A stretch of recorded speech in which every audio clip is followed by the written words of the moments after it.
Kijiji purchase.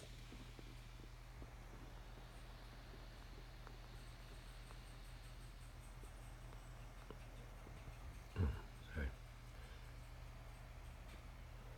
2014, early 2014 MacBook Pro, maybe 16 gigs of RAM, definitely 512 gigabyte hard drive.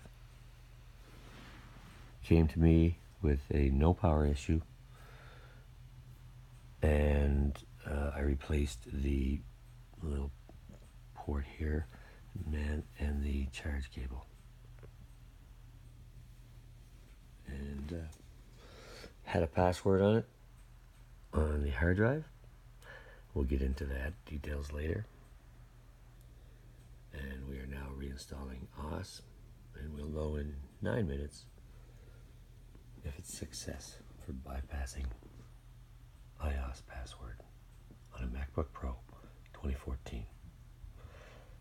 Hit like if you want to see more.